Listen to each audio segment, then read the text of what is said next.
السلام علیکم ورحمۃ اللہ وبرکاتہ۔ الحمد للہ وحدہ والصلاة والسلام علی من لا نبی بعدہ، اما بعد فاعوذ باللہ من الشیطان الرجیم، بسم اللہ الرحمن الرحیم۔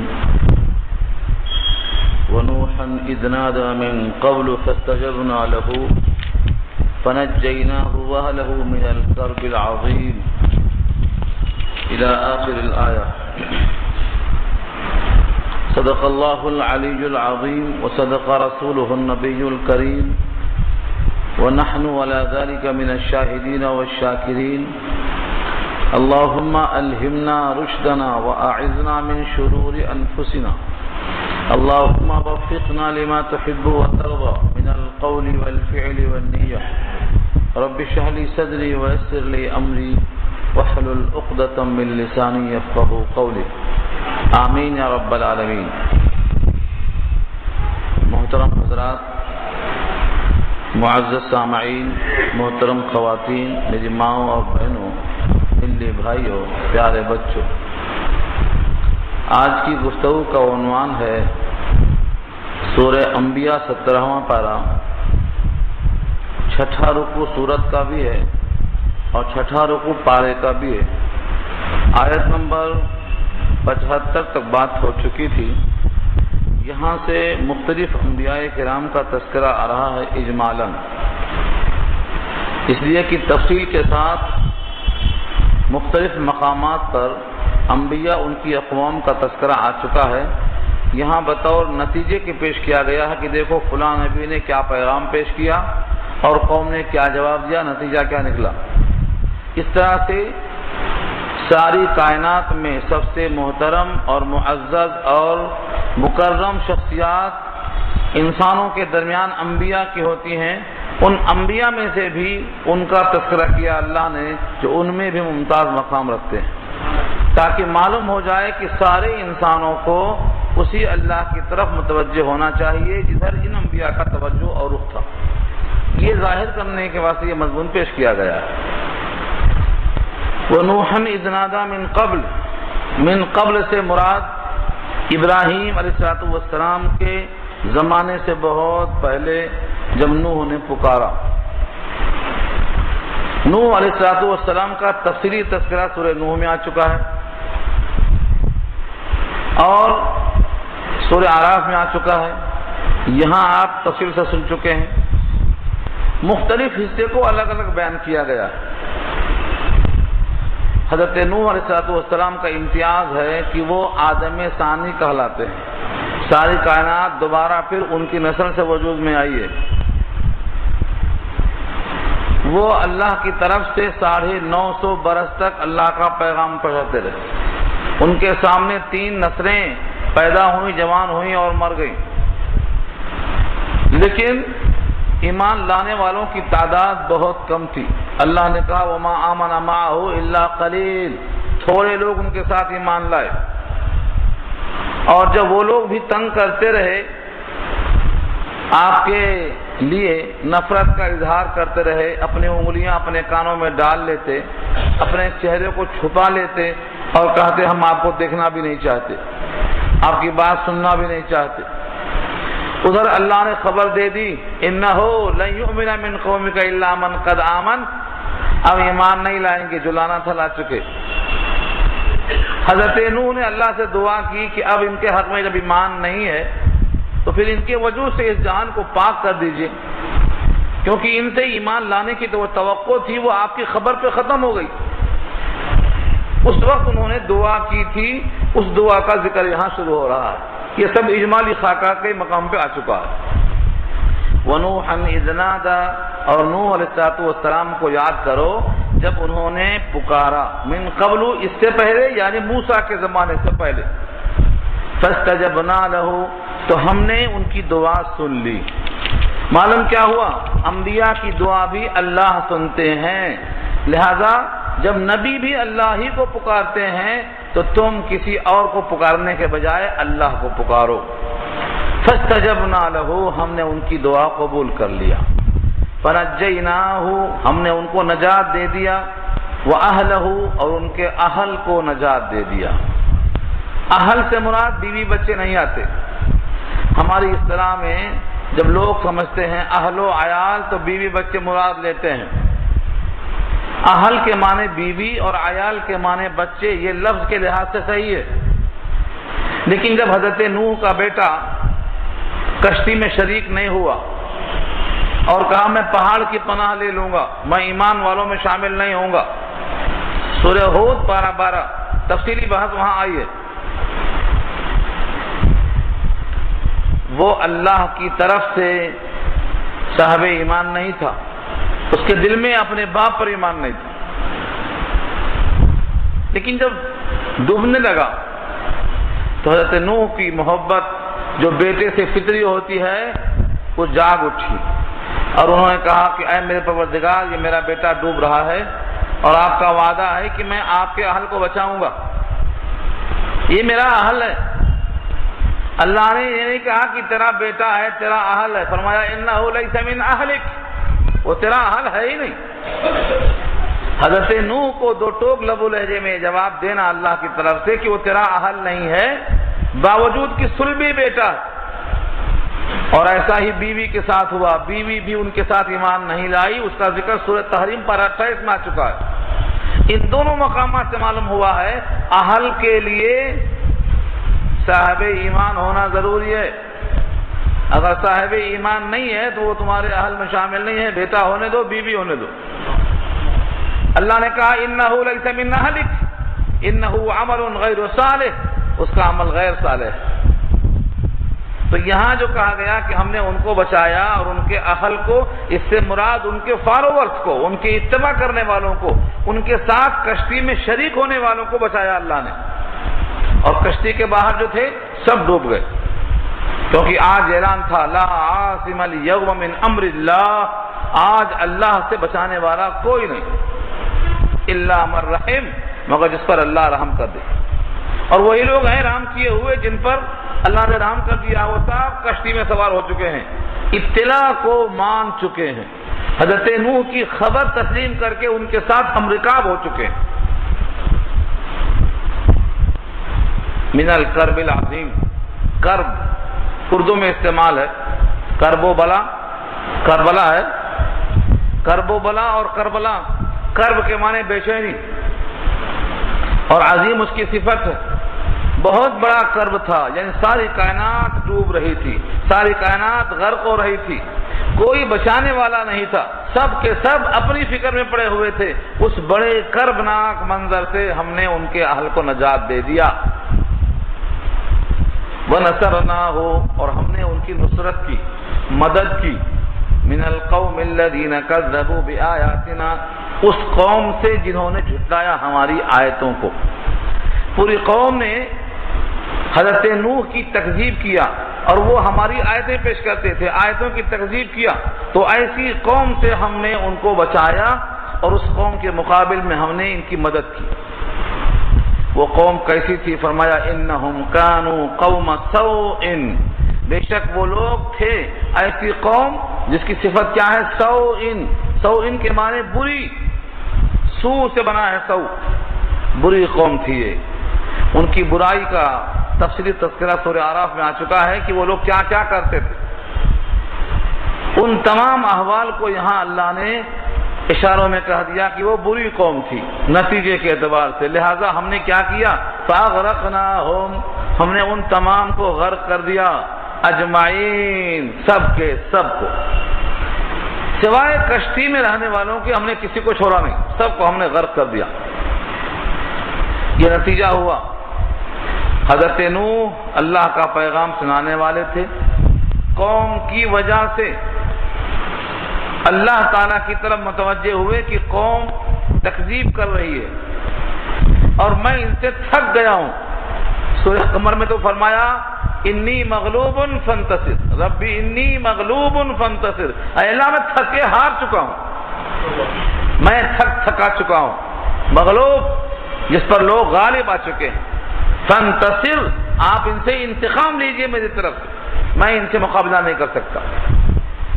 یہ تو نصرہ مانے مدد کرنا، اور انتصرہ مانے مدد میں انتقام پہ اتر آنا۔ انتصار کہتے ہیں انتقام کے معنی میں، فانتصر کے معنی آپ ان سے انتقام لیجیے۔ جب اللہ تعالیٰ نے ان کی طرف سے پوری قوم کو غرق کر دیا، یہ ان کا انتقام تھا۔ خلاصہ کیا نکلا؟ ماننے والے کامیاب ہوتے ہیں اور انکار کرنے والے ناکام ہوتے ہیں۔ اس کے بعد دو پیغمبروں کا تذکرہ کیا جو بادشاہ بھی تھے، دنیا میں مغلوب نہیں تھے، غالب تھے۔ دنیا میں صرف بادشاہ نہیں تھے، نبی بھی تھے، صرف نبی نہیں تھے، بادشاہ بھی تھے، اور دونوں کے ساتھ اللہ نے ظاہری شان و شوکت بھی دے رکھی تھی۔ وَدَاوُودَ وَسُلَيْمَانَ إِذْ يَحْكُمَانِ فِي الْحَرْثِ إِذْ نَفَشَتْ فِيهِ غَنَمُ الْقَوْمِ وَكُنَّا لِحُكْمِهِمْ شَاهِدِينَ۔ داؤد علیہ السلام جن کو اللہ نے آتینا داؤد زبورا زبور دیا تھا۔ زبور ایسے ہی آسمانی کتابوں میں سے ایک ہے جسے قرآن، 4 بڑی کتابیں ہیں۔ داؤد کو زبور دی گئی، اور عیسیٰ علیہ السلام کو انجیل دی گئی، حضرت موسیٰ علیہ السلام کو تورات دی گئی، اور سید الانبیاء کو قرآن عطا کی گئی۔ تو یہ جو داؤد علیہ السلام ہیں، ان کو اللہ نے زبور دیا تھا، اور زبور کو ایسا پڑھتے تھے کہ ان کو اللہ تعالیٰ نے ظاہری شان و شوکت میں ایک آواز بھی ہے، آواز کا خوش لگنا، حالانکہ وہی رگیں، وہی پٹھے، وہی خون، وہی اعصاب، لیکن آواز میں جو تلاطم ہے۔ جب وہ پڑھتے تھے قرآن جو ہے زبور کو، تو اللہ تعالیٰ نے ان کی آواز میں اتنا دلکشی رکھی تھی کہ پہاڑ بھی ان کی آواز میں آواز ملاتے تھے۔ پہاڑ، یا جبال اوبی معہ والطیر، تو پہاڑ نیچے سے آواز ملاتے تھے، اور سروں پر پرندوں کا جھنڈ جمع ہو کر وہ بھی آواز ملاتے تھے۔ ذکر بالجہر ہوتا، اللہ کا چرچا ہوتا تھا، اور بڑے شان کا مظاہرہ ہوتا تھا۔ جب بھی آپ پڑھتے تھے تو آپ کے ساتھ پہاڑ لگ جاتے تھے آواز نکالنے میں۔ لوگ سمجھتے ہیں پہاڑ میں کوئی حس و حرکت نہیں ہوتی۔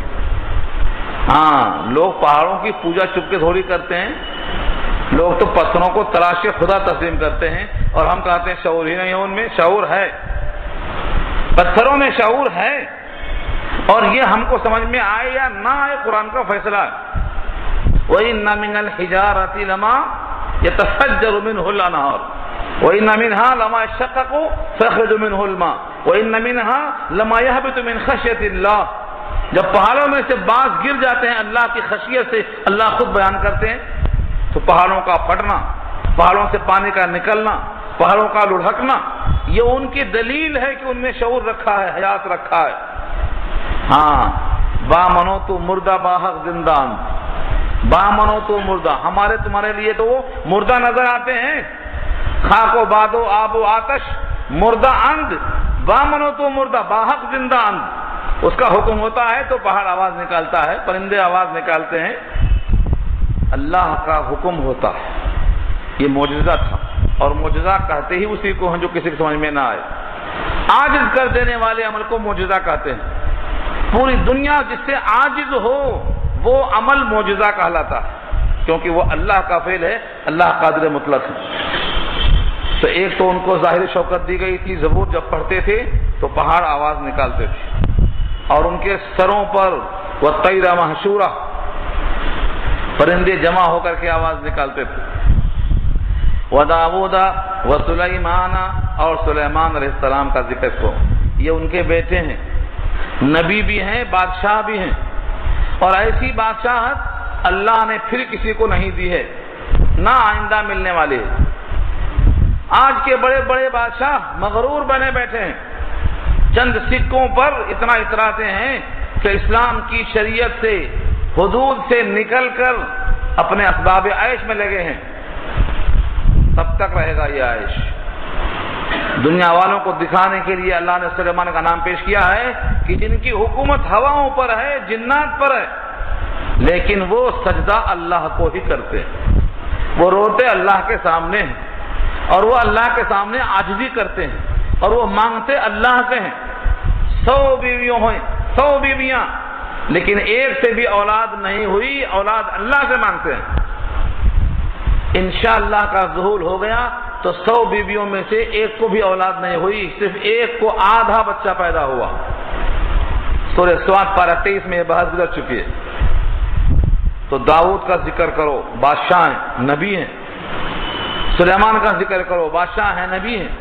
ایسی بادشاہت اس کائنات میں پھر کسی کو نہیں ملنے والی ہے، کیونکہ ان کی دعا کا جز تھا رب هب لی ملکا لا ينبغی لأحد من بعدی انک انت الوہاب، اے میرے پروردگار مجھے ایسی سلطنت دے دے جو میرے بعد کسی کو مناسب نہ ہو، اور آپ دے سکتے ہیں۔ انک انت الوہاب، آپ دینے پر قادر ہیں، آپ بہت دینے والے ہیں، وہاب بہت دینے والا۔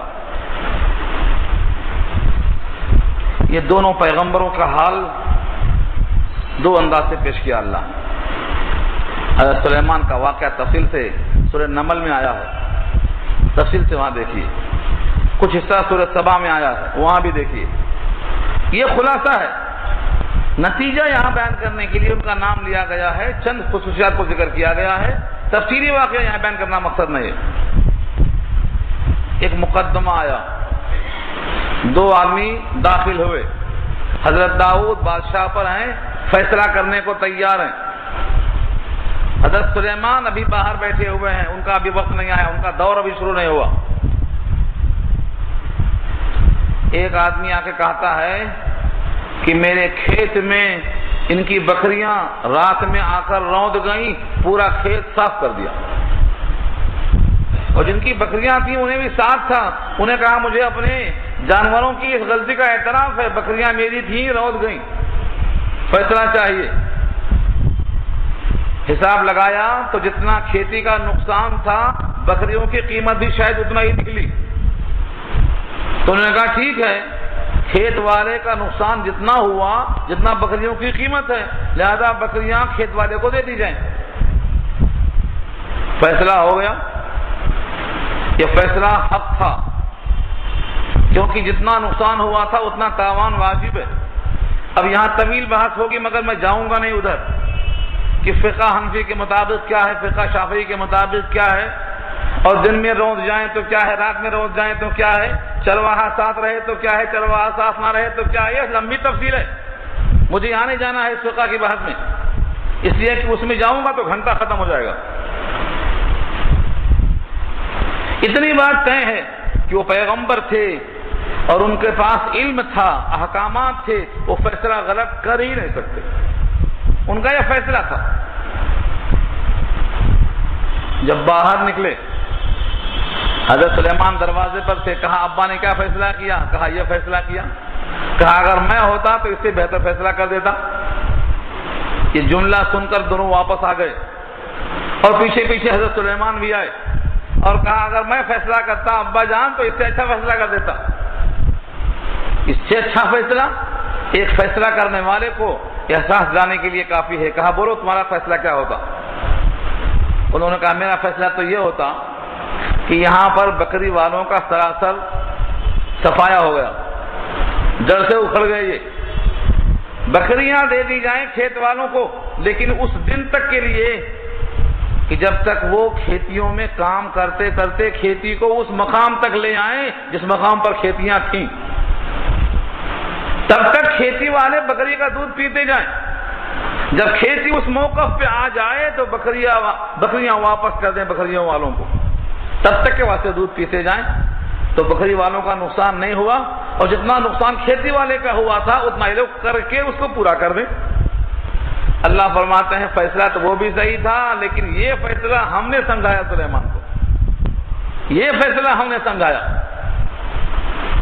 یہاں اور بھی بہت سی باتیں ہیں، بہت طویل باتیں ہیں کہ ایک فیصلہ دوسرا قاضی رد کر سکتا ہے یا نہیں، ایک کے فیصلے کو دوسرا فیصلہ آ کر توڑ سکتا ہے یا نہیں، یہ سب تفصیلی بحث ہے، یہاں اس کی حاجت نہیں۔ ہمیں تو یہاں صرف قرآن سمجھانا ہے، پوری فقہ نہیں پڑھانا ہے آپ کو۔ پوری فقہ کے لیے آپ مزید وقت نکالیے، الگ سے پڑھیے۔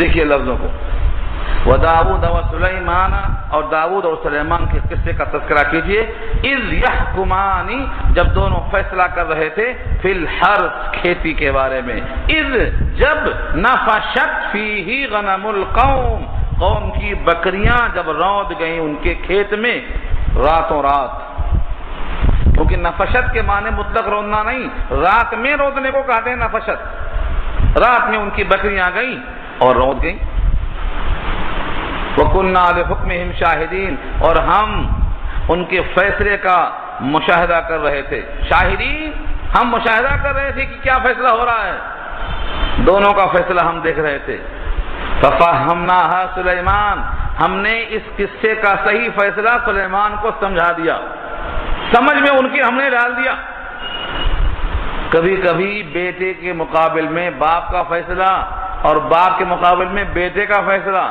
ہمارے بڑے بوڑھے سنتے ہی نہیں کہتے نہیں تم تو بیٹا ہی ہو تمہاری بات صحیح ہو ہی نہیں سکتی کبھی کبھی مان لینا چاہیے کبھی کبھی ایسا ہوتا ہے کم عقلی کے باوجود کم عمری کے باوجود اللہ کوئی بات دل میں ڈال دیتے ہیں مشورہ کا حکم یہی ہو سکتا ہے یہ فیصلہ سلیمان کے بجائے داؤد کے خیال میں آ سکتا لیکن اللہ فرماتے ہیں ہم نے سمجھایا فَفَهَّمْنَاهَا سُلَيْمَانَ ہم نے سمجھ دیا اور فہم دیا اور صحیح فیصلہ ہم نے دیا سلیمان کو اگرچہ کوئی یہ سوچے کہ وہ فیصلہ پھر غلط تھا نہیں وَكُلًّا آتَيْنَا حُكْمًا وَعِلْمًا اور دونوں کو ہم نے دیا تھا حکم بھی اور علم بھی علم سے مراد علم نبوت اور حکم سے مراد احکامات سلطنت دونوں کو دبدبا دیا تھا دونوں کو شوکت دی تھی دونوں کو علم دیا تھا دونوں کی بات صحیح ہے صحیح غلط کی بات نہیں ہے ہاں ایک کی صحیح ہے تو ایک کی زیادہ صحیح ہے کیونکہ ہم نے سجایا تھا وَسَخَّرْنَا مَعَ دَاوُودَ الْجِبَالَ اور مسخر کر دیا تھا ہم نے داؤد کے ساتھ پہاڑ لفظ مع کو یاد رکھو آئندہ لفظ میں کام آئے گا آگے سلیمان کے لیے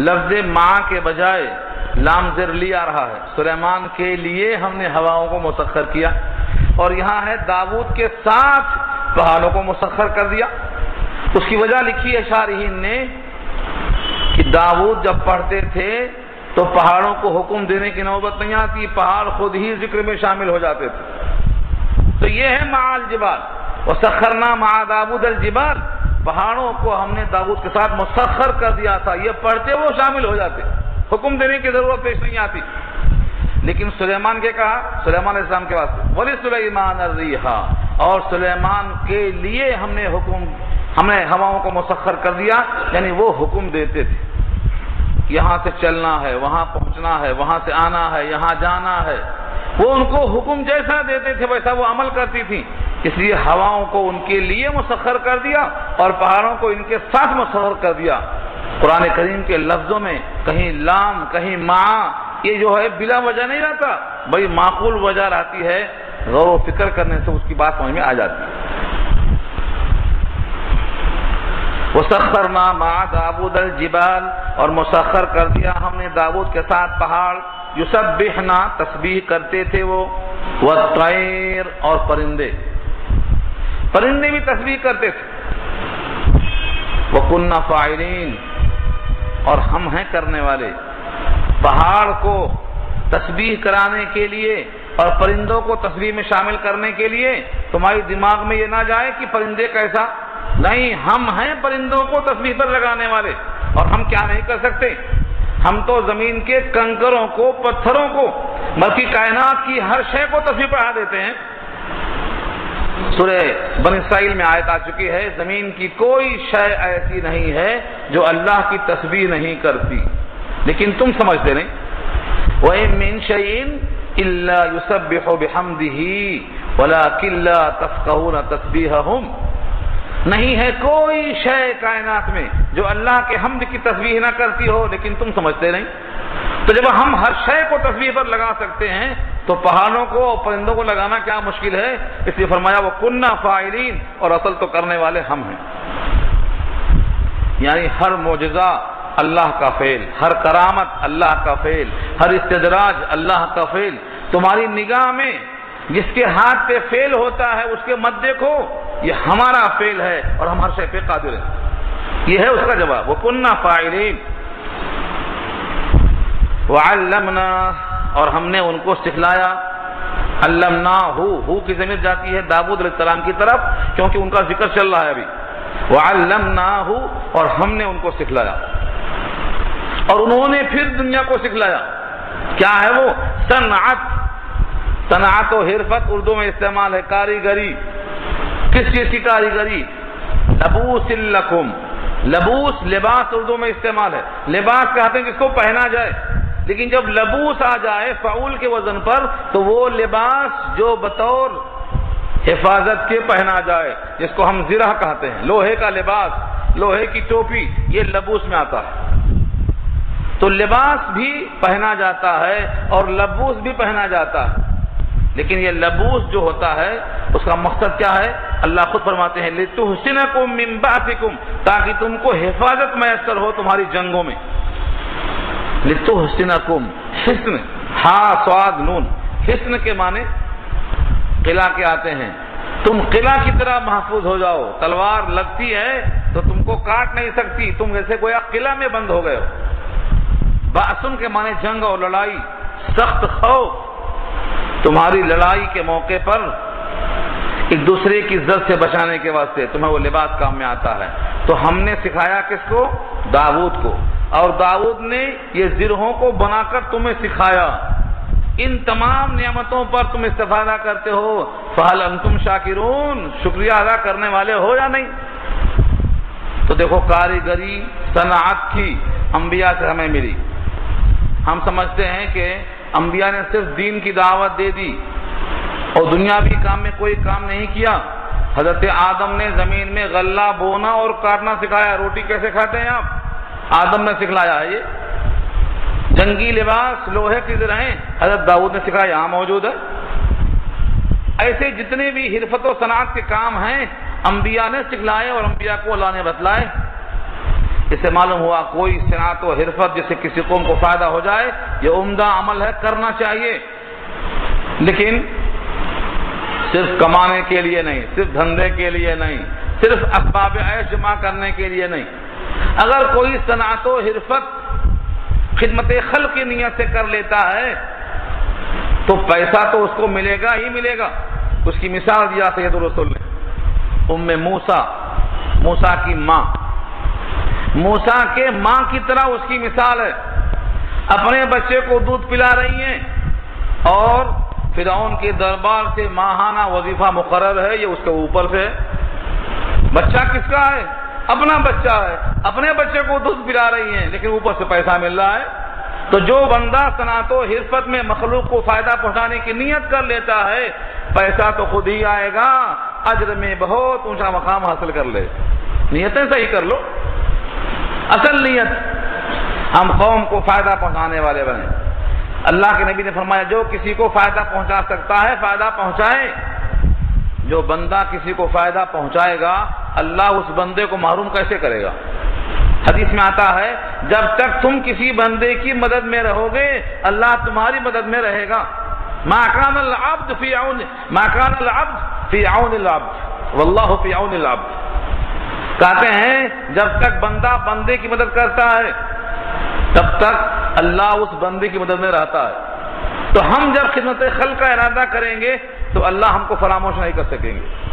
اسی واسطے فرمایا ہے کہ صنعت و حرفت میں صرف کمانے کی نیت نہ ہو بلکہ مخلوق کو فائدہ پہنچانے کی بھی نیت ہو. اس کے بہت سے جزیات بھی سامنے ہیں لیکن بات پوری کرنا ہے اس لیے میں ادھر ادھر جانا نہیں چاہ رہا ہوں. آگے سوال کیا یہ جو سکھلایا تھا صرف سکھلا نہیں دیا، لوہے کو گرم کر کے پانی کی طرح پگھلا کر یہ انہوں نے ہی بتلایا کہ پانی کی طرح جو ہے لوہا پگھل جاتا. اللہ نے کہا کہ لوہا ہم نے داؤد کے ہاتھ میں نرم کر دیا. وَأَلَنَّا لَهُ الْحَدِيدَ، لوہے کو ہم نے اتنا نرم کر دیا کہ جیسے ان کے ہاتھ میں موم، پتہ نہیں پگھلا کر وہ موم کرتے تھے یا ہاتھ میں لے کے یوں ہی موم کرتے تھے. بعض روایتوں میں یہ ہے کہ ان کے ہاتھ میں لوہا موم کی طرح ہو جاتا، گول گول کڑیاں بناتے تھے. ان کڑیوں کا ذکر آیا سورہ سبا کے اندر کہ تمام حلقے برابر ہوں, ایکول برابر, تو زرہ اچھی بنتی ہے. وقدر فی السرد وعملوا صالحا. وقدر فی السرد کیا ہے؟ تمام کڑیاں برابر ہوں, اپنے سائز کی ہوں. یہ کب ہو سکتا ہے؟ جب اس پر پوری قدرت ہو. اللہ فرماتے ہیں کہ ہم نے لوہا نرم کر دیا ان کے واسطے. پہاڑ سخت ہوتا ہے, پہاڑ کو مسخر کر دیا حضرت داؤد کے ساتھ. اس کے بالمقابل دو چیزیں بڑی نرم ہوتی ہیں, ایک ہوا اور ایک جن. ان دونوں کو تابع کر دیا سلیمان کے ساتھ, تاکہ دنیا دیکھ لے کہ کوئی چیز سخت سے سخت ہو وہ بھی ہم مسخر کر سکتے ہیں, اور کوئی چیز نرم سے نرم, لطیف سے لطیف, باریک سے باریک ہو تو ہم اس کو بھی مسخر کر سکتے ہیں. اللہ کی قدرت کا اظہار فرمایا. وَلِسُلَيْمَانَ الرِّيحَ عَاصِفَةً, اور سلیمان علیہ السلام کے واسطے ہم نے مسخر کر دیا الریحہ, ہوا کو. ریحہ مانے تیز تند ہوا, تیز ہوا کو, زور کی ہوا کو ریحہ کہتے ہیں. اور ساتھ میں صفت آ گئی عاصفۃ, تیز چلنے والی, تیز چلنے والی ہوا. جب تیز ہوا چلتی ہے تو مکانوں کو تہوبالا کرتی ہے, فضا میں تلاطم پیدا کر دیتی ہے, گرد و غبار سے پوری کائنات کو بھر دیتی ہے. فرماتے ہیں کہ یہ جو ہوا تھی زوردار تھی, لیکن سرکش نہیں بلکہ اطاعت کرنے والی تھی, حکم ماننے والی تھی. اسی واسطے نرم نرم چلتی تھی. رخان حیث وصاب, سورہ صاد پارہ 23 میں کہا رخان, یہ ہوا نرم نرم چلتی تھی. تیز تھی چلنے کے اعتبار سے, رفتار کے اعتبار سے تیز تھی, لیکن اپنی فطرت کے لحاظ سے اطاعت گزار تھی, حکم مان کر نرمی کے ساتھ چلتی تھی. ایک مہینے کی مسافت ایک صبح میں, اور ایک مہینے کی مسافت ایک شام میں, گویا ایک دن میں 2 مہینے کی مسافت طے کرتی تھی. لیکن ہواؤں کے تھپیڑے نہیں لگتے تھے, نرم نرم پہنچتی تھی. رخان حیث وصاب, اور جہاں چاہتے وہاں پہنچتی تھی. لکھا ہے کہ وہ جب کہیں جانا چاہتے تھے تو اپنے پورے ایوان اور انصار کو تخت پر بٹھا دیتے تھے. پیچھے جنوں کا بھی لشکر بیٹھا کرتا تھا, اور اس کے ساتھ ان کے ساتھ تمام عسکری ساز و سامان, اسلحہ, 6 لاکھ کرسیاں ان پر بیٹھتی تھیں. 6 لاکھ کرسیاں اس زمانے میں. اس کے بعد حکم دیتے ہوا کو یہ پورا ایوان اٹھا کر لے کر چلو, جہاں ان کا حکم ہوتا وہاں تک ان کو لے کے چلنا ہے, آگے نہیں پہلے نہیں. اور ایسے شان سے گزرتے تھے کہ اس لشکر میں کوئی غیر حاضر ہے تو اس کی حاضری بھی ہو جائے. ہدہد کا ذکر وہاں آ چکا ہے سورہ نمل میں. اسی واسطے یہ شان اس کائنات میں کس کو ملی ہے؟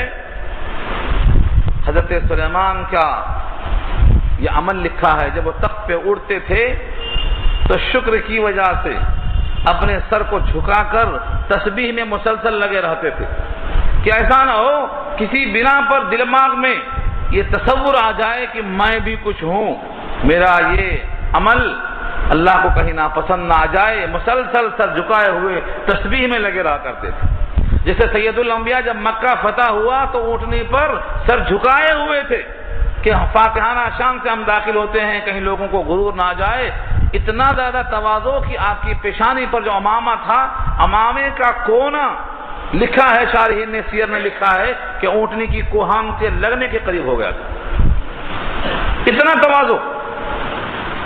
جب اللہ کسی بندے کو اٹھاتے ہیں تو اس بندے میں تواضع پیدا ہوتی ہے. جب سراہی بھر جاتی ہے تو اس کو جھکاتے ہیں تاکہ پانی نکلے اس میں سے. من تواضع رفعہ اللہ, جو بندہ جھکتا ہے اللہ اس کو اور بلند کرتے ہیں. اس بلندی کو اللہ تعالیٰ نے اس کے ساتھ جوڑ رکھا ہے. آج ہمارے پاس لوگ اتراتے اور گھمنڈ کرتے ہیں, حالانکہ کچھ بھی رہتا نہیں, کسی قسم کی کوئی شوکت نہیں, اور اس گھمنڈ کا نتیجہ یہ ہوتا ہے کہ اللہ اور پست کرتے ہیں. من تکبر وضعہ اللہ, جو تکبر کرے گا وہ اللہ اس کو پست کر دیتے ہیں, اور جو بندہ وضع قطع میں بردباری, تحمل, تواضع اختیار کرے گا اللہ اس کو اونچا لائیں گے, بلند کریں گے. فرمایا کہ یہ ہوا چلتی تھی تیز تیز لیکن نرم نرم، ہواؤں کے جھونکے تھپیڑے نہیں مارتے تھے بلکہ بہت نرمی سے گزرتے تھے۔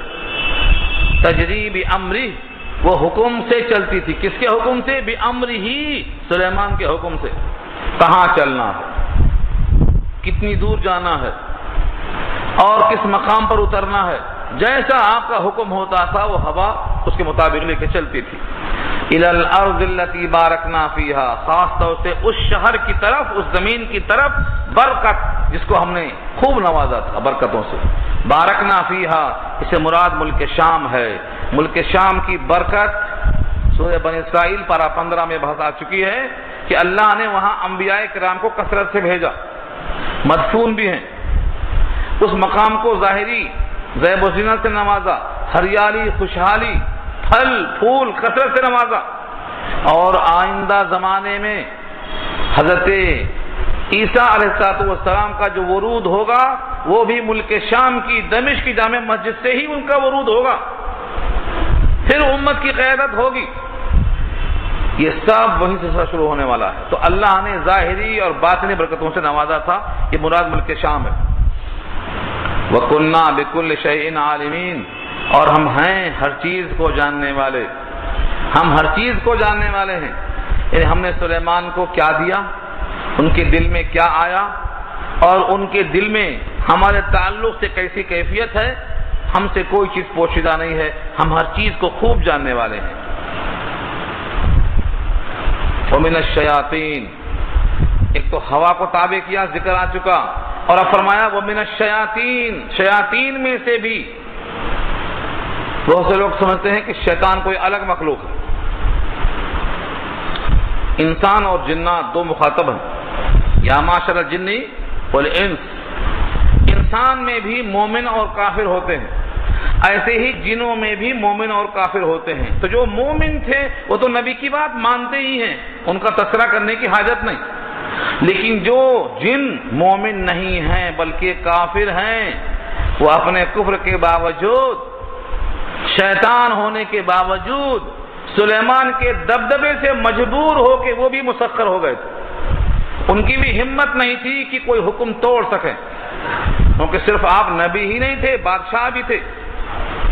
تو سرکش جن، شیاطین، یہ بھی ان کے سامنے تابع تھے اور یہ بھی حکم ماننے پہ مجبور تھے۔ اور اللہ فرماتے ہیں کہ ان سے وہ بہت کام لیا کرتے تھے۔ دیکھو لفظوں کو، وَمِنَ الشَّيَاطِينِ، اور شیاطین میں سے یعنی جنوں میں سے جو سرکش تھے، من، وہ لوگ، یغوسون لہو، جو سلیمان کے لیے غواصی کرتے تھے۔ یغوسون، غواصی کرنا، سمندروں میں ڈبکی لگا کر موتیاں نکالنا۔ حضرت سلیمان نے ان سے غواصی کر کے موتیاں نکلوایا اور بیت المقدس کی تعمیر کیا، ہیکل کی تعمیر کیا، اور اتنے زیادہ اس کے اندر جواہرات استعمال کیے، اس کی حیثیت تاریخی لحاظ سے نمبر 1 پہ ہوئی، نمبر 1 پہ۔ پھر بخت نصر نے اس کو لوٹا، جس کا ذکر سورہ بنی اسرائیل پارہ 15 وضاحت وہاں آ چکی ہے پہلے ہی رکوع میں۔ وہ سلیمان نے ان سے غواصی کیا، موتی نکلوایا۔ وَيَعْمَلُونَ عَمَلًا دُونَ ذَلِكَ، اور وہ کام کرتے تھے موتی نکالنے کے علاوہ اور بہت سارے، عملاً دون ذالک، ان کے علاوہ اور بہت سے کام کرتے تھے۔ ان کا ذکر سورہ سبا میں آیا، من محاریب، محراب بنواتے تھے، وہ تماثیل، مجسمے بنواتے تھے، مورتیاں بنواتے تھے، وہ جفان کالجواب، اور بڑے بڑے کٹورے حوض کی طرح بناتے تھے جو زمین میں فکس ہوا کرتے تھے۔ مجسمے کیوں بنواتے تھے وہ بحث وہاں آئی ہے، لیکن یہ سب کام ان سے لیا کرتے تھے۔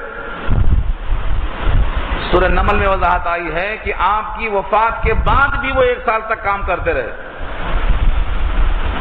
اس کی وضاحت کئی مقام پہ آ چکی ہے، یہاں میں ادھر نہیں جانا چاہ رہا ہوں، لیکن آپ کے ذمہ ڈال دوں کہ وہ انتقال کے وقت میں شیشے کے اندر بیٹھ گئے اور ٹڈی کے نیچے لکڑی لگا لیا۔ وہ سمجھے کہ ابھی یہ زندہ ہے، ہمت نہیں دروازہ کھول کے آئیں اور کچھ پوچھ لیں اور کچھ بات کریں۔ انتقال ہوئے 1 سال گزر گیا اور کام جاری ہے۔ کام کرانے کے لیے انہوں نے ایسا استعمال کیا۔ جب گھن نے لکڑی کو کھا لیا، لکڑی ٹوٹ گئی، گر گئے، فلما خر تبینت الجن، تب جنوں کو معلوم ہوا کہ تو 1 سال ہو گیا مرے ہوئے اور ہم کام میں لگے رہے۔ اگر علم غیب ہوتا تو 1 سال پہلے کام کر کے بھاگ جاتے وہ، جنوں کو بھی علم غیب نہیں ہے۔ اگر علم غیب ہوتا تو ما لبثوا فی عذاب مہین، ذلت آمیز کام میں کیوں لگے رہتے ہو؟ تو یہ پوری بات سورہ سبا میں دیکھیے آپ، سورہ سبا میں حصہ آیا ہے، سورہ نمل میں آیا ہے، آگے ایک ٹکڑا ہے وَكُنَّا لَهُمْ حَافِظِينَ، اور ہم ہیں ان کے محافظ، وَكُنَّا اور ہم ہیں لَهُمْ ان کے لیے حافظین سنبھالنے والے، حفاظت کرنے والے۔ یہ سرکش جن بڑے طاقتور ہوتے ہیں، انہوں نے حملہ کیوں نہیں کیا؟ آپ کو سمجھانے کے لیے میں عرض کرتا ہوں، ایک چھوٹا سا بچہ 10 سال کا ایک ڈنڈا لکڑی کا لے کر 100 بھینسوں کو ہکالتا ہے۔ ایک بھینس اگر ایک سینگ مار دے تو بچہ ختم ہو جائے گا، لیکن ہم ہیں اس ایک بچے کے ایک ڈنڈے کو ان 100 بھینسوں پر بھاری کرنے والے۔ مجال ہے کسی کی؟ اللہ کی شان ہے، حضرت سلیمان کا روب اور دبدبہ ہے۔ لکھا ہے حدیث کی کتاب میں، آج بھی اگر کسی موقع پر آپ کو سانپ نظر آ جائے گھروں میں خاص طور سے، تو سانپ کا شبہ مت کرو، اس کو جن سمجھ کر مخاطب کرو کہ تجھے حضرت سلیمان کا واسطہ ہے، چلا جا۔ 3 دفعہ یہ کہہ دو، اگر سلیمان کے زمانے کا واسطہ اس کان میں آواز پڑ گئی تو وہ آج بھی ٹھہر نہیں سکتا۔ یہ اتنا دبا تھا ان کے شان کا۔ تم کو حضرت سلیمان کا واسطہ ہے، اس گھر سے نکل جاؤ۔ 3 دفعہ بولنے کے بعد نہیں جاتا ہے تو اب وہ شیطان اور جن نہیں ہے، اب وہ سانپ ہی ہے، اب اس کو مار سکتے ہو۔ مشکات میں ایک باب ہے، اس باب میں یہ روایتیں موجود ہیں اور بہت سے واقعات بھی وہاں موجود ہیں سانپ کے سلسلے کے۔ یہاں اللہ نے فرمایا وَكُنَّا لَهُمْ حَافِظِينَ، ہم ہیں ان کے محافظ، اسی لیے سلیمان کا حکم توڑنے کی ان کی مجال نہیں۔ اگرچہ وہ مومن نہیں ہے، شیطان ہے، سرکش جن ہے، لیکن حکم توڑنے کی طاقت نہیں ہے۔ دیکھا یہاں ہوا اور جن کو دونوں لطیف ہیں، نظر نہیں آتے، یہ مسخر کیا، اور وہاں پر پہاڑوں کو اور لوہے کو مسخر کیا۔ لوہا بھی سب سے سخت ہے اور پہاڑ بھی سب سے سخت ہے، تو ان میں صلابت اور سختی ہے، یہاں نرمی اور لطافت ہے۔ اللہ فرماتے ہیں دونوں میرے بندے ہیں، دونوں کو 2 چیزیں مسخر کر کے دینے کا مطلب یہ ہے کہ ہم ہر شے پہ قادر ہیں، تمہیں جو چاہیے ہم سے حاصل کر سکتے ہو، اسی لیے اللہ کے غیر کی طرف جانے کی حاجت نہیں۔ وَأَيُّوبَ إِذْ نَادَىٰ رَبَّهُ أَنِّي مَسَّنِيَ الضُّرُّ وَأَنْتَ أَرْحَمُ الرَّاحِمِينَ، اور ایوب علیہ السلام کا تذکرہ کیجیے، ایوب علیہ السلام کا تذکرہ کیجیے۔ اذ نادى ربہ، جب پکارا انہوں نے اپنے رب کو۔ زندگی کے پورے داستان نہیں سنانا مقصد ہے، ان کی زندگی کا وہ واقعہ جب انہوں نے رب کو تڑپ کر پکارا ہے، ایسا لمحہ آیا ہے کہ اپنے رب کو پکارا۔ اذ نادى ربہ، پکارا، کیا کہا اپنے بول میں، اپنے دعا میں؟ انی مسنی الضر، مجھ کو تکلیف پہنچ گئی، انی بے شک میں، مسنی الضر مجھ کو تکلیف پہنچ رہی ہے، وانت ارحم الراحمین، اور تو تمام رحم کرنے والوں میں سب سے زیادہ رحم کرنے والا ہے۔ یہ ان کی دعا ہے، یہ ان کی پکار ہے۔ یہ ایک جملے میں تکلیف پہنچنے کا ذکر ہے اور دوسرے جملے میں تکلیف کے دور کرنے کا ذکر ہے۔ تکلیف کتنی شدید تھی، دنیا میں یہ ضرب المثل بن گئے ہیں۔ کسی کی تکلیف ضرب المثل بیان کرنا ہے تو کہتے ہیں صبر ایوب کیا، گریہ یعقوب کیا، کیا کہنا تیرے ہجر میں محبوب کیا۔ تو صبر ایوب ضرب المثل ہے تو کتنا بڑا صبر کیا ہوگا۔ اللہ نے خود کہا ہے نعم العبد انہ اواب، انا وجدناہ صابرا، ہم نے اس کو صابر پایا، تو وہ صابر تھے۔ اللہ نے ان کو مثال بیان کر دیا ہے کہ وہ صابر تھے، ہم نے صابر بندہ پایا۔ تفصیل جانے کا وقت نہیں ہے، حضرت ایوب علیہ السلام کو اللہ نے سب کچھ دے رکھا تھا، لیکن 70 سال تک جو صحت مند تھے، دولت مند تھے، خوشحال تھے، صاحب اولاد تھے، بڑے عیش میں، بڑے سکون میں، بڑی راحت میں تھے، اللہ نے ان کو بھی امتحان میں ڈالا، آزمائش میں ڈالا۔ اور یہ مت سمجھو بڑوں کی آزمائش کیسے ہوگی، سب سے زیادہ آزمائش تو انبیاء ہی کی ہوتی ہے۔ اللہ کے حبیب ارشاد فرماتے ہیں اشد الناس بلاء الانبیاء ثم الصالحون الامثل فالامثل، سب سے زیادہ ابتلاء اور آزمائش انبیاء کی ہوتی ہے، پھر صالحین متقیون کی ہوتی ہے، پھر اس کے بعد درجہ بدرجہ ہوتی ہے۔ اور بعض ہمارے مفکرین کا قول ہے، حسن بصری کا قول ہے کہ جتنا جس میں دین میں پختگی ہوتی ہے، جتنا دین میں صلابت ٹھوس پن ہوتا ہے، اتنا سخت قسم کی آزمائش ہوتی ہے۔ اسی واسطے تمام نبیوں میں سب سے زیادہ سخت آزمائش سید الانبیاء کی ہوئی ہے۔ 3 سال تک پتے کھانا کوئی آسان کام نہیں ہے۔ حضرت ایوب کی آزمائش ہوئی، 7 سال تک ان کا جسم ایسا مرض ہو گیا، اس مرض کی تفصیل نہ احادیث صحیحہ میں ہے کہ جس کو میں متن پیش کروں، روایتیں تو بہت ہیں لیکن ان روایتوں کا درجہ جرح میں کم ہو جاتا ہے۔ بس اتنی بات قرآن نے کہا ہے، بیمار تھے، شدید مرض تھا، 1 سال 2 سال نہیں 7 سال تک، اور یہ کم سے کم کی روایت 7 سال کی ہے، بعض روایتوں 17 سال بھی آیا، لیکن کم سے کم 7 سال تک اتنا شدید مرض تھا کہ لوگ آپ سے دور ہو گئے، اولاد مر گئی، گھر سے بے گھر کر دیے گئے، دولت پوری ختم ہو گئی، پورا خاندان آپ کو چھوڑ کے الگ ہو گیا، صرف ایک بیوی تھی وفادار، لیا بنت میسا، جو یوسف علیہ السلام کی پوتی لگتی تھی رشتے میں،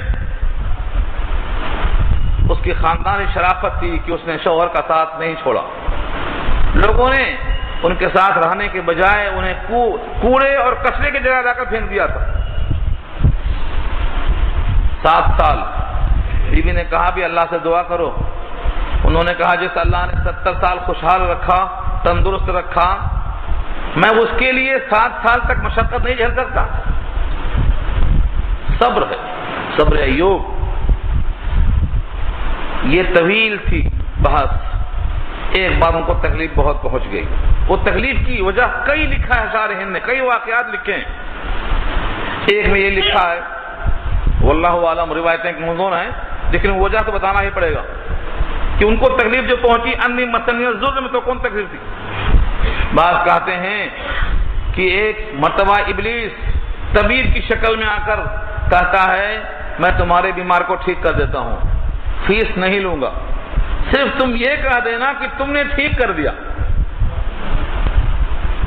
انہوں نے کہا ٹھیک ہے میں شوہر سے مشورہ کر لیتی ہوں۔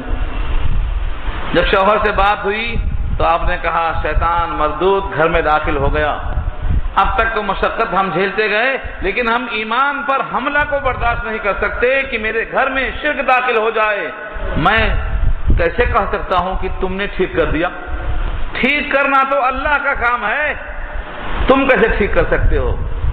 اگر میں ٹھیک ہو گیا تو تم کو 100 کوڑے ماروں گا۔ تم نے یہ مشورہ وہیں کا وہیں رد کیوں نہیں کر دیا؟ یہ بات مجھ تک کیوں آئی؟ بیوی بھی ایسی ہونا چاہیے۔ اللہ نے کہا بیوی کی غلطی نہیں ہے، بیوی نے تو تمہارے سامنے ایک بات رکھی ہے، تمہارا ماننا اور رد کرنا تمہاری ذمہ داری ہے۔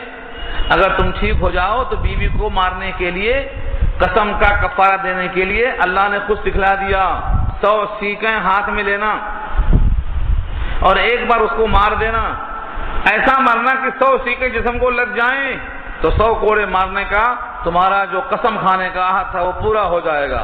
وَخُذْ بِيَدِكَ ضِغْثًا فَاضْرِب بِهِ وَلَا تَحْنَثْ، سورہ سواد 23 میں یہ بات آ چکی ہے۔ تو معلوم یہ ہوا اللہ تعالیٰ نے ان کی یہ فریاد کو سن لیا، انی مسنی الضر، تڑپ گئے، کچرے پر تھے، بیوی کہیں چلی گئی کچھ کمانے دھمانے، یعنی کسی کے پاس برتن وغیرہ دھو کر کچھ روٹی لے کر آئے، آ کر دیکھتی ہیں تو منظر تبدیل ہے، یہاں وہ آدمی اپنا ہے ہی نہیں، ادھر اللہ نے حکم دے دیا تھا کہ اپنے پاؤں کو زمین پر مارو. اللہ کی قدرت دیکھو.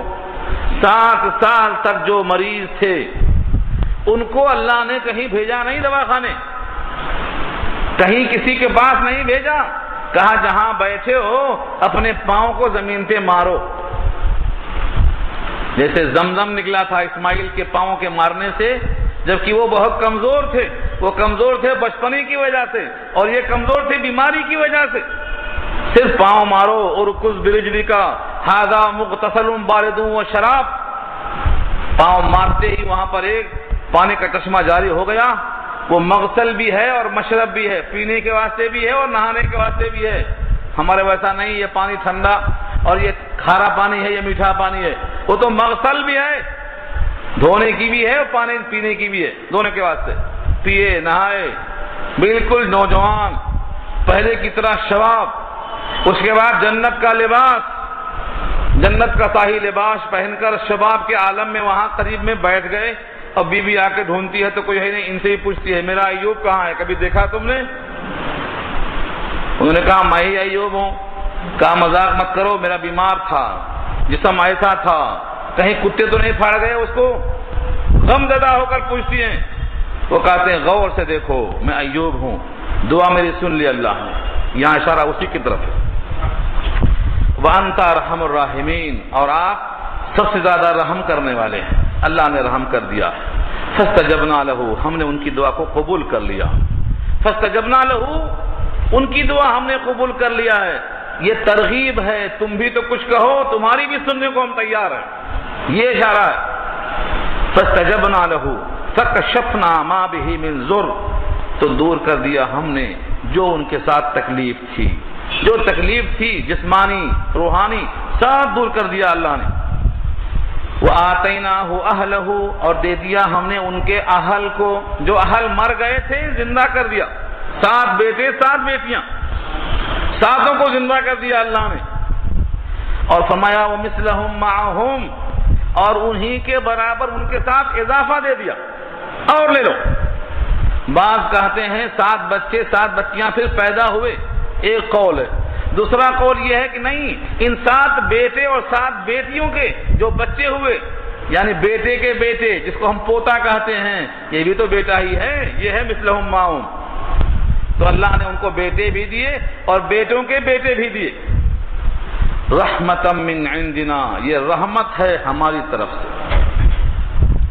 یہ رحمت ہے ہماری طرف سے. یہ ترغیب ہے کہ کوئی یہ مت سمجھے کہ فلاں بندہ مستحق تھا. یہ ہماری طرف سے رحمت ہے, اور ہم رحمت جس پر چاہیں نازل کر سکتے ہیں. ہم اس میں مختار کل ہیں. وَذِكْرَى لِلْعَابِدِينَ, اور یہ نصیحت ہے عبادت کرنے والوں کے لیے. قیامت تک جتنے عبادت کرنے والے ہیں ان تمام کو نصیحت ہے کہ جب کبھی رحمت کی ضرورت ہو تو اللہ کو مخاطب کرنا. وَإِسْمَاعِيلَ وَإِدْرِيسَ وَذَا الْكِفْلِ كُلٌّ مِّنَ الصَّابِرِينَ, اور اسماعیل علیہ السلام ادریس علیہ السلام وذا الکفل, اور ذا الکفل کا تذکرہ کیجئے.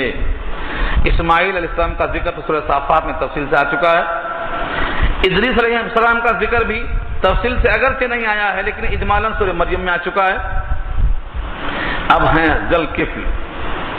ذا الکفل نبی تھے یا صالح اور نیک بندے تھے, نبی کے خلیفہ تھے, یا پہلے خلیفہ تھے بعد میں نبوت بھی مل گئی. اس میں کئی اقوال ہیں, لیکن تذکرے میں انبیاء کے ساتھ ذکر کیا ہے. اس بات کی غمازی کرتا ہے کہ وہ اگر نبی نہ بھی ہوں تو کم سے کم نبیوں کے درمیان قابل ذکر تو ہیں اللہ کی نگاہ میں. تو ذا الکفل کون ہے؟ ذا الکفل حضرت عیسیٰ علیہ السلام ایک پیغمبر تھے. ان کے بڑھاپے میں ان کو احساس ہوا کہ میں اپنے کام کو کسی نیک اور صالح کے حوالے کر دوں تاکہ میں نگرانی کروں اور وہ کام کرے. محفل میں کھڑے ہو کر پوچھتے ہیں کہ میری 3 شرطیں ہیں. جو شخص صائم النہار اور قائم اللیل ہو اور کبھی غصہ نہ کرتا ہو, یہ 3 شرطیں کسی کے پاس ہیں تو میں اس کو اپنا خلیفہ بنانا چاہتا ہوں. ایک شخص کھڑا ہوا جس کی ظاہری حالت دیکھ کر وہ شاید مطمئن نہیں ہوئے. محفل برخاست ہو گئی. کسی کو خلافت نہیں دی. پھر کچھ دن کے بعد وہی اعلان کیا. وہی آدمی پھر کھڑا ہوا, کہا تم صائم النہار ہو, دن میں ہمیشہ روزہ, اور قائم اللیل, رات میں ہمیشہ قیام. صرف دن میں قیلولہ کرتے تھے. قیلولہ کہتے ہیں دوپہر میں کھانے کے بعد تھوڑی دیر سو جانا. تو قیلولہ کرتے تھے, رات بھر اللہ کی بندگی کرتے, کھڑے ہو کر اللہ کو یاد کرتے, دن میں روزہ رکھتے, اور کبھی غصہ نہیں آتا. فرمایا کہ الحمدللہ یہ تینوں باتیں میں عمل کر رہا ہوں. حضرت عیسیٰ نے کہا کہ ان کو ہم خلافت دے دیں گے. ابلیس کو خبری مچی. اس نے کہا کچھ ایسا کرو کہ خلیفہ نہ بن سکیں, کیونکہ اس کا تو پروگرام ہی یہی ہے, آدم کی اولاد جنت میں نہ جائے, میرے ساتھ جائے. ہر پارٹی چاہتی ہے کہ میرے ساتھ لوگ زیادہ ہوں. تمام شیاطین نے کہا ذوالکفل کو بھٹکانا ہمارے بس کی بات نہیں ہے. ابلیس نے کہا اچھا جانے دو, یہ کام میں کر لیتا ہوں, یہ کام میں کر لیتا ہوں. دن میں روزہ ہیں تو آ نہیں سکتے, رات میں اللہ کی بندگی کرتے ہیں وہ چھوڑا نہیں سکتے. اب ایک ہی چیز ہے کہ غصہ دلا دو, وہ تو آسان معاملہ ہے. ذوالکفل کا طویل قصہ میں ذکر نہیں کرنا چاہتا ہوں, رکو پورا کرنا چاہ رہا ہوں میں. تفصیل کیا ہے؟ جب قیلولہ کا وقت آیا تو دستک ہوئی. کون؟ تو کہتے ہیں کہ میں بوڑھا مظلوم فریاد لے کر حاضر ہوں. فوراً دروازہ کھول دیے. بوڑھا بیچارہ بوڑھے کی شکل میں آیا اور کہتا ہے, ایک لمبی داستان شروع کیا, میرا پڑوسی ویسا, میرا پڑوسی ایسا. اتنا طویل داستان کہ سونے کا ٹائم ختم ہو گیا, نہیں سونے دیا. اور آپ سے کہا کہ دیکھو تمہاری فریاد سننے کا وقت, جب میں بیٹھتا ہوں عدالت میں, وہاں آؤ, دن میں فیصلہ ہو جائے گا تمہارے ساتھ. مگر جب وقت آیا تو آیا ہی نہیں. دوسرے دن پھر سونے کا وقت آیا, پھر کھٹکا مار رہا ہے. کیونکہ نیند جب نہیں ملتی آدمی کو تو آدمی چڑچڑا ہو جاتا. ان سے کہا کہ تم کو میں نے کہا تھا کہ وقت پر آ جانا, تم پھر اسی ٹائم پر آئے. کہا میں کیا کروں, وہ لوگ جو میرے دشمن ہیں اتنے مکار ہیں کہ دیکھ لیا تمہارے پاس میں آ گیا, سمجھ گئے فیصلہ میرے ہاتھ میں ہو جائے گا, تو کہنے لگے کہ وہاں مت جاؤ, تمہارا حق تم کو ہم دے دیں گے. راضی ہو گئے. جب تم عدالت سے اٹھ گئے تو پھر مکر گئے, اس لیے مجھے آنا پڑا. کہا اچھا ٹھیک ہے, کل آنا عدالت میں. 2 دن گزر گئے. تیسری دفعہ انہوں نے اپنے گھر والوں سے کہا دیا کہ دیکھو دروازے پہ قفل لگا دو, کسی کو دستک دینے مت دو, یہ ٹائم میرے آرام کا. دستک دینے کو آتے. پھر بوڑھا حاضر ہوا, لوگوں نے پکڑ لیا. وہ دروازہ تو بند دیکھا, روشن دان سے اندر آ گیا, دروازہ پیٹنے لگ گیا. ذوالکفل نے کہا کہ میاں تم آئے کیسا, دروازہ بند ہے. سمجھ گئے کہ یہ تو وہی ہے جو دروازہ بند ہونے پر آ سکتا ہے. اچھا تو تم ابلیس ہیں, تمہارا کیا پروگرام ہے؟ اس نے کہا میں روزہ توڑا سکتا نہیں, رات کا قیام چھڑا سکتا نہیں. سوچا غصہ دلا دوں, مگر تم کو تو غصہ اس پر بھی نہیں آیا کہ 3 دن کا جڑا تم کرنے کا تمہیں موقع نہیں ملا. تو اتنا زیادہ انہوں نے اپنے عہد کو پورا کیا تو ان کا نام ذوالکفل پڑ گیا. کیونکہ کفل کے معنی آتے ہیں. کفیل کبھی سنا آپ نے؟ کفیل کس کو بولتے ہیں؟ کفیل کہتے ہیں جو کسی کا ضامن ہو, کسی کا ذمہ دار ہو. تو ذوالکفل کے معنی جو اپنے عہد کا, اپنے قول کا, اپنے وعدے کا پابند ہو. تو یہ ذوالکفل ہیں. اللہ نے ان کا بھی تذکرہ فرمایا اور کہا کل من الصابرین, یہ سب کے سب صبر کرنے والے ہیں. اسماعیل کا صبر, ذبح ہونے کو تیار, سب کو معلوم ہے. ادریس کا صبر, تفصیلی بحث میں آ چکی ہے کہ اللہ تعالیٰ نے پوری قوم کی اذیت کو دور کرنے کے واسطے ان کو اٹھا لیا. وَرَفَعْنَاهُ مَكَانًا عَلِيًّا. اور ذوالکفل کا صبر کہ نیند نہ ملنے کے بعد بھی غصہ نہیں آیا, چڑچڑاپن نہیں آیا. سب کے سب میرے صابرین میں سے. وَأَدْخَلْنَاهُمْ فِي رَحْمَتِنَا, اور داخل کر دیا ہم نے ان تمام کو ہماری رحمت میں. انہم من الصالحین, بے شک وہ لوگ صالحین میں سے ہیں, کمال صلاحیت رکھنے والوں میں سے. اس کے بعد وَذَنُّونَ, ذنون نون کے معنی مچھلی. کہیں فرمایا صاحب الحوت, حوت کے معنی مچھلی. صاحب الحوت مچھلی والے اور ذنون مچھلی والے. ان کا ذکر اللہ نے سورہ یونس میں تفصیل سے کیا ہے. یہاں صرف نام لیا ہے اور 2 آیتوں میں، ایک میں ان کا سوال، ایک میں جواب پیش کیا کہ دیکھو انہوں نے بھی ہم کو ہی پکارا. یہ سارے کے سارے انبیاء نے اللہ کو پکارا. تم کدھر جا رہے ہو؟ تم کس کو پکار رہے ہو؟ وَذَنُّونَ اور مچھلی والے پیغمبر یعنی یونس علیہ السلام کا تذکرہ کیجئے. اِذ ذَهَبَ جب وہ چلے، مغاضباً غضبناک ہو کر، اپنی قوم سے غصہ ہو کر چلے. تفصیلی بحث سورہ یونس میں دیکھ لینا، میں صرف اشارہ کر دیتا ہوں. یہاں قوم نے آپ کی بات نہیں مانی، ایمان قبول نہیں کیا، تو آپ نے کہا تم پر 3 دن میں عذاب آئے گا. 3 دن میں عذاب آئے گا. ذالک وعد غیر مکذوب، یہ ایسا وعدہ ہے جو جھٹلایا نہیں جا سکے گا. اور یہ کہہ کر اس آبادی سے ہٹ گئے. قوم نے کہا اگر یونس علیہ السلام نکل گئے، آبادی سے باہر چلے گئے تو یقیناً عذاب آئے گا. اور بعض روایتوں میں ہے کہ عذاب کے آثار آ گئے، بادل چھا گیا، دھواں آ گیا، پوری آفات آسمانی پر گہرے بادل دکھائی دیے. پوری قوم رونے لگی. ماؤں کو بچوں سے الگ کر دیا گیا، گایوں کو بچڑوں سے الگ کر دیا گیا. چیخ و پکار شروع ہو گئی. ان کی رونے کی یہ حالت دیکھ کر اللہ کا عذاب ٹل گیا.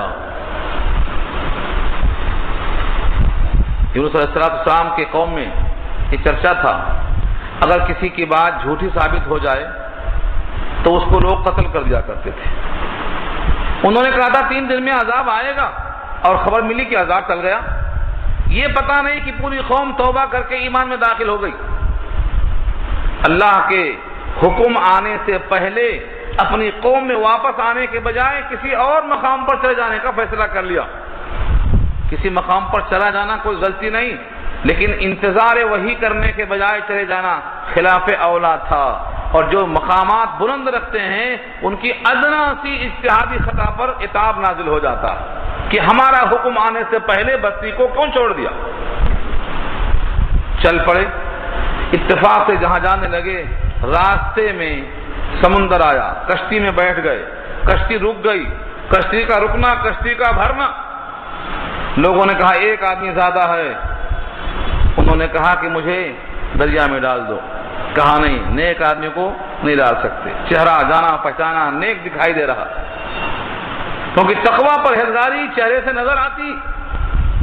قرآن اندازی ہوئی، لیکن قرآن میں بھی ان کا نام آیا 1 بار 2 بار 3 بار. فساہم فکان من المدحضین، بار بار آپ ہی کا نام آیا. اپنے آپ کو خدا لیا. اللہ کا حکم ہوا، مچھلی تیار تھی منہ کھولے ہوئے.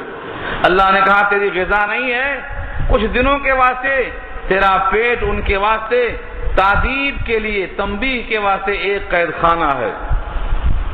جیسے کوئی اپنے بیٹے کو تنبیہ کرتا ہے، مارتا ہے، تو یہ مار تعذیب نہیں ہے، تعذیب ہے. ادب سکھانا ہے کہ ہمارے حکم سے پہلے کہیں جانے کے بجائے حکم کا انتظار کرنا چاہیے. مچھلی نے منہ کھولا، اس میں آپ داخل ہو گئے. جب اندر پہنچے تو آواز کنکریوں سے آئی، تسبیح کی احساس ہوا. تسبیح پڑھنے لگے، لا الہ الا انت سبحانک انی کنت من الظالمین. قرآن کا بیان ہے اگر وہ تسبیح نہ پڑھ لیتے للبث فی بطنہ الی یوم یبعثون، تو اٹھائے جانے کے دن تک مچھلی کے پیٹ میں رہتے. لیکن تسبیح کا اثر ایسا ہوا کہ مچھلی کے اندر گرمی آئی، خدا کا حکم آیا، اس نے لا کر باہر چھوڑ دیا. فنبذناہ فی العراء وهو سقیم، بیمار ہو گئے گرمی کی حدت کی وجہ سے، لیکن رونگٹا بھی ضائع نہیں ہوا تھا. کدو کی بیل تیار کر دیا اللہ نے. جنگلی بکری آئی، دودھ کا انتظام کر دیا اللہ نے. یہ تمام کا اشارہ ہے ان دونوں آیتوں میں. وَظَنُّونِ إِذْ ذَهَبَ مُغَاضِبًا، اور مچھلی والے پیغمبر جب چلے غصہ ہو کر اپنی قوم سے، فَظَنَّ بس گمان کیا، أَن لَن نَقْدِرَ عَلَيْهِ کہ ہم ان پر تنگی نہ کریں گے. نقدرہ میں 3 باتوں کا امکان ہے. اگر آپ کہیں کہ گمان کیا کہ وہ ہم ان پر قادر نہیں ہوں گے تو یہ تو بات غلط ہوگی. انبیاء ایسا گمان کر ہی نہیں سکتے کہ اللہ ہم پر قادر نہیں ہوں گے. یہ تو عام انسان بھی گمان نہیں کر سکتا. یہاں پر قدرہ قدرت سے نہیں ہے، بلکہ قدرہ یہاں پر قدر سے ہے، اور قدر کے معنی آتے ہیں تنگ کرنا. ان اللہ یبسط الرزق لمن یشاء ویقدر، یہ یقدر کیا ہے؟ بسطہ کی ضد ہے، تنگ کرنا. ان کے خیال میں یہ تھا کہ اللہ تعالیٰ بغیر حکم کے چلے جانے پر ہم پر تنگی نہیں کریں گے اور ہم جہاں جانا ہے وہاں جا سکتے ہیں۔ اس گمان کے مطابق وہاں سے وہ چل پڑے۔ فنادى في الظلمات، پکارا تاریکیوں میں، اللہ الہ الا انت سبحانک، یہ کہ نہیں کوئی معبود مگر آپ ہی، سبحانک پاک ہے آپ کی ذات، انی کنت من الظالمین بے شک میں ہوں ظالمین میں سے یعنی قصور واروں میں سے۔ یہ جو دعا کے الفاظ ہیں حدیث میں آتا ہے، یہ کوئی بھی بندہ اس دعا کا استعمال کرے تو ان کے لفظوں سے اس کی تمام مشکلیں دور ہو جائیں گی۔ 1.25 لاکھ کی تعداد اگرچہ مقرر نہیں ہے احادیث میں، لیکن مجربات میں سے لکھا ہے، جو شخص بھی اس کو پڑھے جتنا چاہے پڑھے، کثرت سے پڑھتا رہے، لیکن صرف پڑھتا نہ رہے بلکہ دل میں احساس بھی تو ہو۔ دعاؤں کے الفاظ مفید ہوتے ہیں، لیکن جب اس کے مفہوم کو سمجھ کر شعوری طور پر آپ کہیں گے تو دل کی کیفیت ساتھ ہوتی ہے۔ اللہ فرماتے ہیں فاستجبنا لہ، ہم نے ان کی دعا قبول کر لی، وَنَجَّيْنَاهُ مِنَ الْغَمِّ، اور ہم نے ان کو نجات دے دیا غم سے، یعنی گھٹن جو ہو رہی تھی اس سے ہم نے ان کو نجات دے دیا۔ اور آپ یہ مت سمجھو کہ صرف ان کے واسطے ہے، وَكَذَلِكَ نُنْجِي الْمُؤْمِنِينَ، اور ایسا ہی ہم نجات دیا کرتے ہیں اور نجات دیا کرتے رہیں گے تمام ایمان والوں کو۔ یہ ننجی جمع متکلم کا صیغہ ہے مضارع کا، ایسا ہی نجات دیتے ہیں اور آئندہ دیتے رہیں گے۔ جو بندہ اپنے گناہوں پر نادم ہوگا، شرمندہ ہوگا، آئندہ سے اللہ سے تعلق مضبوط کرنا چاہے گا، ہم ایسا ہی صلہ دیا کرتے ہیں، ایسا ہی غموں سے اس کو نجات دیا کرتے ہیں۔ وزکریا، اور تذکرہ کرو زکریا علیہ السلام کا، اذ نادى ربہ، جب پکارا انہوں نے اپنے رب کو، ربی لا تذرنی فردا، اے میرے رب مجھ کو مت چھوڑ اکیلا۔ فردا مانے اکیلا، 100 برس کا ہو گیا، بڑھاپا سر سے ظاہر ہو گیا، ہڈیوں کے گوندے جس سے بڑھاپے کا ظہور ہو گیا، واشتعل الرأس شیبا، سورہ مریم میں بحث آ چکی ہے، اتنا بوڑھا ہو گیا، میرے بڑھاپے مجھے سارا چاہیے، ایک اولاد چاہیے۔ اللہ تعالیٰ نے ان کو دکھلایا کہ ان کے پاس جو مریم ہیں بغیر موسم کے پھل ان کو مل رہا ہے، تو ان کو احساس ہوا بغیر موسم کے پھل دینے والا اس پر قادر ہے کہ بغیر موسم کے زکریا کو اولاد دے دے، بڑھاپے میں اولاد مل سکتی ہے۔ دعا کر بیٹھے اور کہنے لگے وَأَنْتَ خَيْرُ الْوَارِثِينَ، آپ تو ہیں بہترین وارث، یعنی بیٹا نہ بھی ہو تو آپ تو وارث ہیں، ساری کائنات کے وارث آپ ہیں، ہماری نگاہ آپ پر ہے، لیکن میں چاہتا یہ ہوں کہ مجھے ایک اولاد دے دے، لیکن صالحین میں سے ہو۔ فاستجبنا لہ، ہم نے ان کی دعا قبول کر لیا۔ ووہبنا لہ یحییٰ، اور ہم نے ان کو عطا کر دیا یحییٰ۔ یحییٰ ان کا نام اللہ نے خود رکھا، بیٹا پیدا ہوگا اور بیٹے کا نام یحییٰ ہوگا، یحییٰ کا نام اللہ نے خود رکھا۔ وَأَصْلَحْنَا لَهُ زَوْجَهُ، اور درست کر دیا ہم نے ان کے واسطے ان کی بیوی کے باج پن کو، 100 برس کے یہ تھے اور بیوی بھی باج تھی، اولاد نہیں تھی، ہم نے ان کے باج پن کو ٹھیک کر دیا، ان سے ہی اولاد پیدا ہوئی۔ إِنَّهُمْ كَانُوا يُسَارِعُونَ فِي الْخَيْرَاتِ وَيَدْعُونَنَا رَغَبًا وَرَهَبًا وَكَانُوا لَنَا خَاشِعِينَ۔ اب نتیجہ ہے 2-3 آیتوں میں جن کا تذکرہ اوپر کیا گیا، یہ سارے زمرے انبیاء میں بھی سب سے ممتاز ہیں، انہوں نے اپنے اپنے ضرورتوں پر، حاجتوں پر کس کو پکارا؟ اللہ کو پکارا، اور یہ سب کیا ہے؟ نیکیوں میں سبقت کرنے والے ہیں۔ انہم کانوا، بے شک یہ تمام کے تمام لوگ تھے، یسارعون فی الخیرات، نیکیوں میں سبقت کرنے والے، ویدعوننا، اور ہم کو پکارا کرتے تھے، رغبا ورہبا۔ رغبا ورہبا کا ترجمہ کیا ہے؟ رغبت میں اور رہبت میں، شوق میں اور خوف میں، یعنی خوشی ہو تب بھی ہمیں پکارتے، غم ہو تب بھی ہمیں پکارتے، امید و بین کے ساتھ جب پکارتے اللہ کو تو اللہ سے امید بھی ہوتی، اور اپنے گناہوں کو سوچ کر، یعنی ذلت جس کو ہم بولتے ہیں اجتہادی خطا، خلاف اولا، ان کو سوچ کر احساس بھی ہوتا، فکر بھی پیدا ہوتی، امید و بیم کے ساتھ اللہ کو پکارتے۔ وَكَانُوا لَنَا خَاشِعِينَ، اور تھے وہ ہمارے سامنے دب کر رہنے والے. خاشعین خشوع سے ہے، اور خشاع کے معنی جھکنا اور دبنا. یہ سارے کے سارے انبیاء کرام ہمارے سامنے دب کر جھک کر ہمارے حکم کو پورا کرنے والے تھے. آخر میں جن کا ذکر آیا ہے ان کے ساتھ ایک خاتون کا ذکر کیا ہے، بی بی مریم کا. واللتی احسنت فرجہا، اور وہ عورت جس نے اپنی شرمگاہ کو محفوظ رکھا، اپنے ناموس کو محفوظ رکھا، مردوں سے، نکاح کے ذریعے سے بھی اور نکاح کے بغیر بھی، دونوں صورتوں میں مردوں سے اپنے آپ کو بچا کے رکھا، دور رکھا. فنفخنا فیہا من روحنا، تو ہم نے پھونک مارا ان میں ہماری طرف سے، یعنی جبریل کے توسط سے پھونک مارا، اور ان کے اندر اللہ نے حمل قرار دے دیا. وجعلناها وابنها، اور ہم نے ان کو اور ان کے بیٹے کو یعنی عیسیٰ کو، مریم کو اور عیسیٰ ابن مریم کو، دونوں کو کیا کر دیا؟ آیتاً، نشانے بنایا، للعالمین، سارے جہان کے لیے، کہ بغیر شوہر کے اولاد ہو سکتی ہے. ان مثل عیسیٰ عند اللہ کمثل آدم، جس طرح آدم کو نہ ماں تھے نہ باپ، ایسے اللہ نے عیسیٰ کو بغیر باپ کے پیدا کر دیا ہے. یہ اللہ کی شان ہے.